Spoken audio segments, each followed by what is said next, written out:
Я степликом, чувак.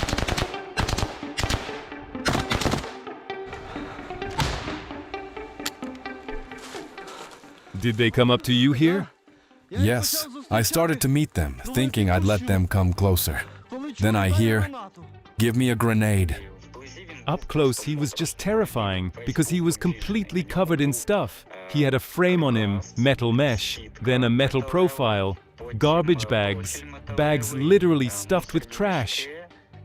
Also, it could absorb as much fire as possible, draw away FPV strikes, and take the hit itself, whether from infantry or from a BMP. Right then, my brother-in-arms shaman, who is now actually my commander, made the decision that he would take the fight and I would cover him from above with the drone, because my combat crew is a drop crew, meaning a strike crew. Well, I grabbed the disposable launchers then and ran to meet him, periodically running back and forth, trying to see where he was moving so I could orient myself. He immediately put on his gear and went out to meet them, just to meet them head-on so they wouldn't reach our shelter. At the same time, I was preparing the drone, running out, carrying it out, and already launching to meet the enemy. There's noise everywhere, and you only see the little tank when it's basically right in front of you. And once I realized he was coming straight toward us, and nowhere else, I ran into this side trench off the main one and waited for him there.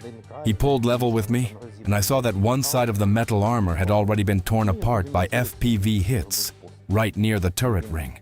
So I aimed there and fired. He drove another about 50 meters, around 165 feet, and started turning toward the field, and they kept burning him there with FPVs, burning him and burning him. Then, when the tank stopped, the Russians dismounted from it and ran toward the tree line.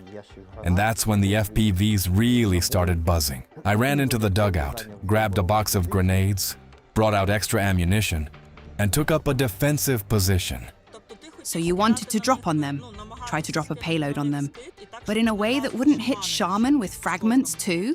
Yes, exactly. Because they came up, not going to lie, about 15 meters, maybe 20 meters, roughly 50 to 65 feet from the dugout max. We clearly heard that they were already gathering, preparing grenades. They knew where they were going.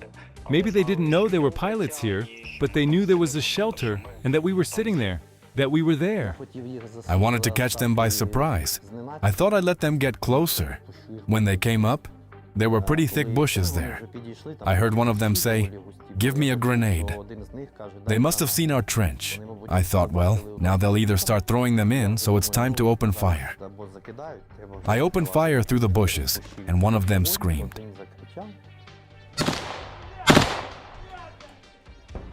Basically, already from the first drop, one of them was wounded.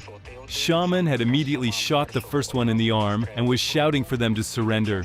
We were waiting for that moment, hoping they would just give up and surrender. Surrender! Come out into the field. But they didn't want to. They started firing back intensely at the guys. So I worked with the drop. I wounded the second one. The third saw that the first one had been shot in the arm and threw down his weapon. The second one was left with shattered legs. The third immediately ran off. Plus, the battalion commander turned our FPVs toward them, and they started hammering them. They started stretching out, trying to get away. I started pressing them too. We finished controlling them. One of them ran to the end of the tree line. There was a mortar position there. One ran toward it. The mortar guys finished him off there. Well, and that's basically how that day ended.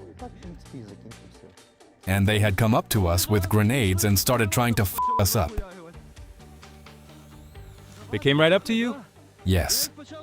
I started meeting them, thinking I'd let them come closer. Then I hear, "Give me a grenade." But the next day, there were also, let's say, adventures. because a fourth Russian came to us who simply hid in the bushes. And by the way, Shaman heard him too. I stepped outside, breathed some air, just stood there breathing. You go back into the dugout, and he was there like, you know, as if a person had been resting. Woke up, and something just felt off. His instinct kicked in. He went outside, and that's when he heard that fourth one transmitting information over the radio. Branches were crunching under him. And we didn't even understand where he came from. Well, everything was so intense, everything happened so fast. You couldn't predict the route he took. At first, 2 tanks were heading toward us. The first one stopped, turned around, and still drove away. FPVs were hitting them hard. Those tanks were just a welded shack.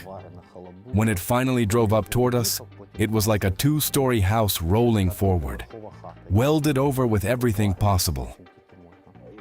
As I understand it, their reconnaissance must have explained the routes to them, because they actually passed our infantry.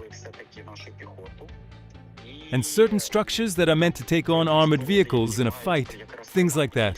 First of all, I was afraid he would just drive up, turn the barrel toward us, and fire. My combat experience at that time was still fairly small. So, what were your thoughts at that moment overall?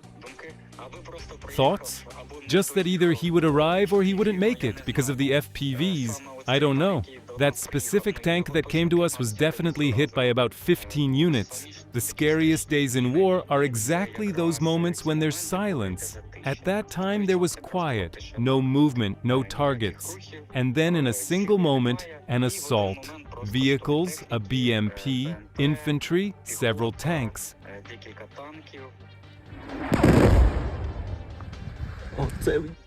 And while they were driving toward us, we destroyed some of their equipment. Well, our FPV pilots did. Some of the vehicles, I think one BMP turned around and ran. Another one got stuck in the mud. And it was also taken apart by FPVs. It was good that we got into that kind of connection together, supporting each other, explaining the situation to each other. He worked perfectly. Later, he even said, "I don't want to go to positions with anyone else anymore, only with you." He said if I had been with someone else, we probably would have died. I told him, well, experience. It's all experience. But a huge thanks goes specifically to our battalion commander. You are men with enormous steel balls. Sincere thanks for the work. From my side, I promise that such actions will not go unnoticed. Because at that moment he took over control, I remember, and started giving commands specifically to cover us, to help us, and that continued until the very end. We are home again, on the sticky, cold, gray Donbas.